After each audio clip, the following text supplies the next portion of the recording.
ተክለ ሃይማኖትን ጠርቶ ውሃውን ቢጠጡት ወተት፣ ውሃውን ቢጠጡት ማር። እንኳን ተመልከቱ። አንድ የጠንቋይ ልጅ ነበረ። ያ የጠንቋይ ልጅ የአቡነ ተክለ ሃይማኖትን ደቀ መዝሙር አገኘው።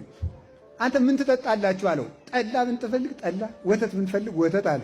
የአቡነ ተክለ ሃይማኖት ደቀ መዝሙር። አሁን የመጣ ታጠጡኛላችሁ? አዎ። ምን ታገኛላችሁ? እሱን አባቴ ነው የሚያውቅ አለው።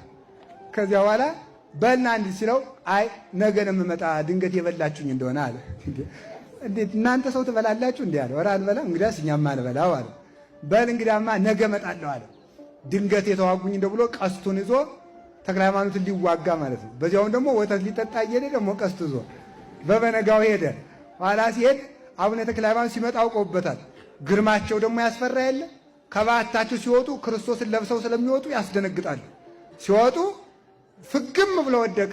ቀስቱ በዚያ ያላወቁ መስለው እንዳይደነግጥ ምን ሆነ ነው ልጅ አይዞ አይዞ ብለው አነሱት።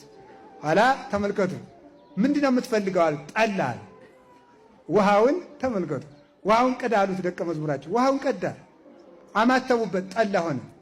ጠጣ አሉት። አይ መድኃኒት ቢሰጡኝስ መጀመሪያ ተማሪዎት ይቅመስልኝ አላቸው። ዓርብ ጠዋት ነው ቅመስለታል።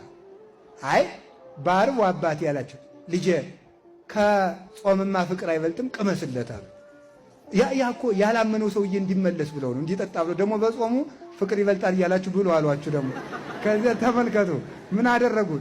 ከዚያ ቀመሰ፣ ጠጣ። ና ከመዝግ የሰበው በቃ ነገም ናጥ እንደያረኩ አጠጣለሁ አሉ። ስለዚህ ተመልከቱ ዛሬ ሊቃውንቱ የዘመሩት በተክለ ሃይማኖት ልደት ባይርም ወተት ሆነች፣ ባይርም ማር ሆነች ተብሎ ተነግሯል። እውነትም ይሆናል። በምስጢሩ ሲተረጎም ሌላ ይሆናል። ያንን ለሌላ ጊዜ እናደርገዋለን። በቁሙ ግን በተክለ ሃይማኖት ስም ውሃውም ወተት ይሆናል፣ ማር ይሆናል። ተክለ ሃይማኖት ያያችሁትን፣ የሰማችሁትን፣ የደሳሳችሁትን፣ ያሰባችሁትን፣ የረገጣችሁትን ሁሉ ማርና ወተት ያደርጉላችሁ። አቡነ ተክለ ሃይማኖት የበረከት አባታችን ናቸው። ከዚያ ተመልከቱ አላችሁ የላችሁ እንዲህ ያለ ልጅ ይወለዳል። ተክለ ሃይማኖት በባይል ተክለ ሃይማኖት በየብስ ሀባይል ቢጠሩት የሚጠግን ሀየብስ ቢጠሯቸው የሚጠግኑ ሽፍታ ቢመጣ የሚሰውር አንዲት የተክለ ሃይማኖት ዝክር የምትዘክር ሰው ነበረችና ሽፍቶች መጥተው አንቺ ጠላውን አለ። ታው የተክለ ሃይማኖት ዝክር አምጪ። አይ አባቴ የተክለ ሃይማኖት እንግዲያስ እኔንም ዝክሩንም ይሰውሩ አለች። አላስ ጸልይ ዝክሩም እሷም ተሰወሩ። ሰዎቹ እየተደናበሩ በዚህ እየገፏት አያዋትም በእውነቱ ማለት ነው።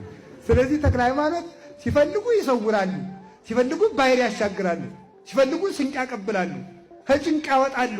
ሁላችሁንም ከዓይነ ሞት ይሰውራችሁ። እንዲህ ብለው ሲኖሩ ታኅሳስ